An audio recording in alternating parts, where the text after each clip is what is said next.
Just doing a quick video to show one of my friends the mechanics of the game. I'm not very good at it, don't expect miracles. I've done this mission a few times and I've lost every single time, so don't expect much.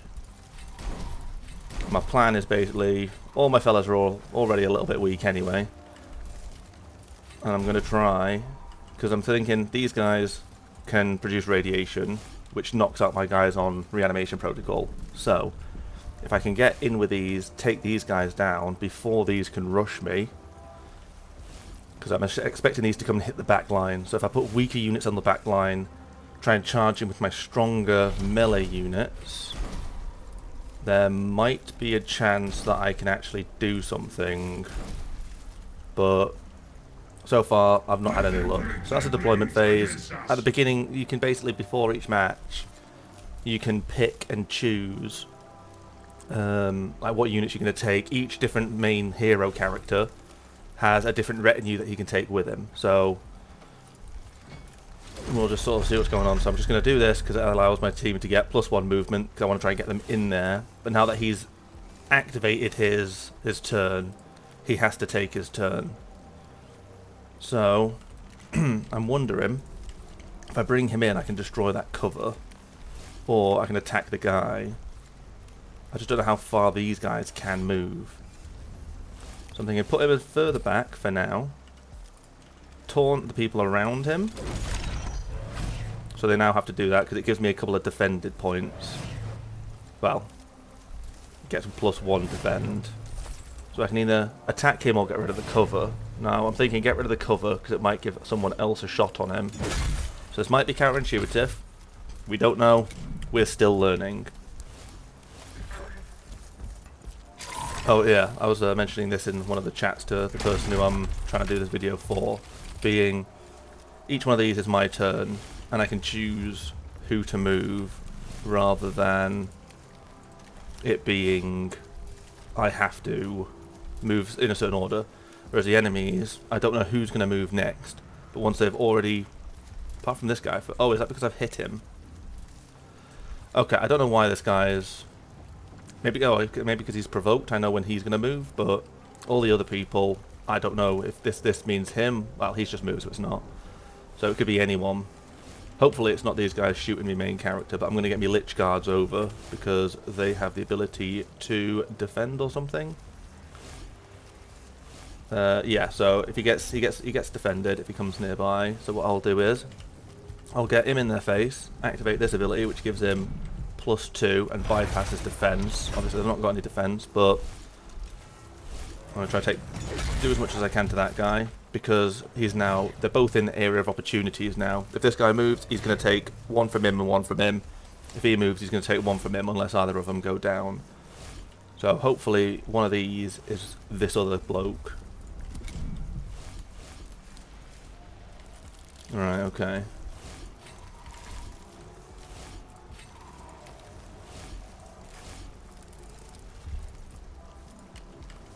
So he can't get an attack in on anyone, but I want to move him up to give him more defended.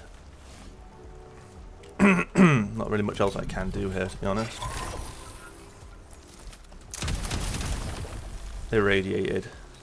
Swell. So the plan has worked. That guy's down at least. Now, do I reinforce this side or do I try and defend themselves? He's going to have to move, and he's going to do, I don't know if he does 2 to 4 or is it 1 to 4? Hopefully it's 2 to 4 and that's an instant kill, but I'm thinking pushing forward somewhat and trying to get a shot off on this guy on the back lines.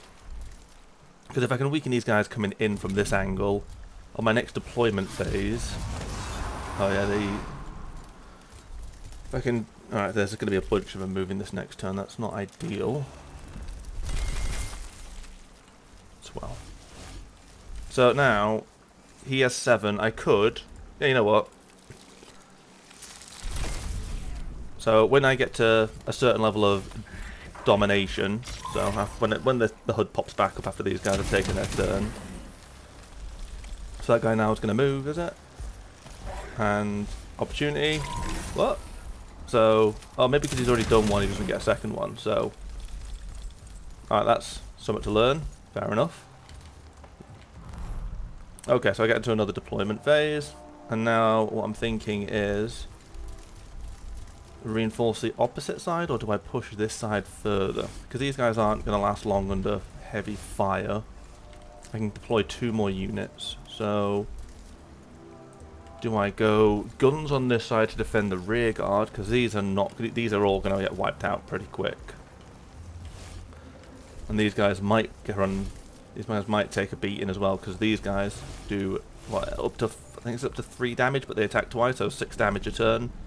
So these are all going to die this turn if I can't sort something out. And because this one at least is irradiated, he's going to go into reanimation protocol, and it's just going to kill him the next turn, which isn't ideal. So I'm thinking reinforce that opposite side is probably the way forward. I'll try a bit of both. I'll leave one here and send one out.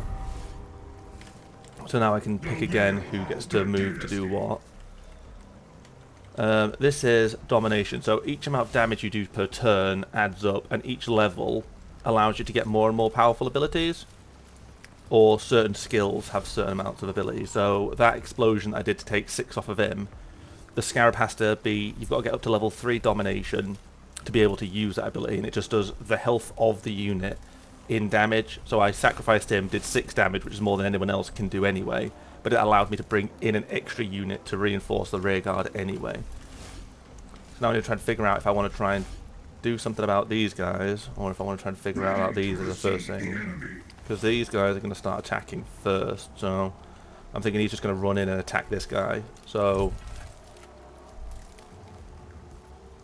I'm going to avoid opportunity of attacks, put them both under threat, and I'm just going to try and finish this guy off, knowing that this guy's probably going to get killed by him anyway.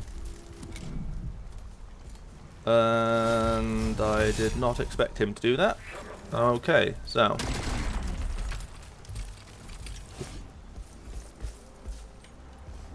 I'm assuming yeah, okay, so I should have read that. Again, learning curve, not the best. Not pretending to be.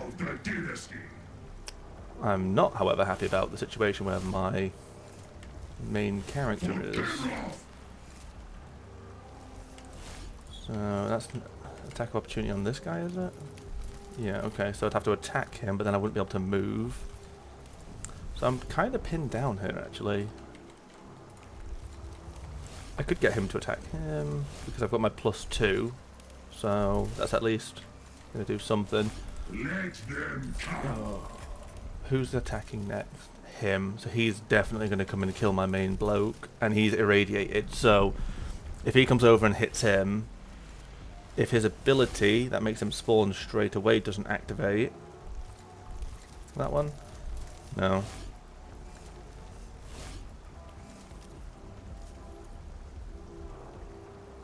Well, maybe I'm out of luck on this one. Tell you what I'm going to have to try and do. If I get this bloke to go there, he can still move over, I guess. Oh wait, no, they can avoid attacks of opportunity anyway. Oh, just make yourself a bigger target, I guess. Maybe they'll go for the big elfy guy instead of my... Yeah, why would he? So that's him dead. Because he gets 2 attacks. So if he would have just gone down anyway, it would have just been radiation. And because he gets 2 attacks, 1 attack knocked him down, the 2nd attack killed him on reanimation protocol, despite the fact that he should have just reanimated instantly because of one of the abilities. But it is what it is. And that's generally how a mission is structured. And I'm stuck on this one, and it's really irritating me.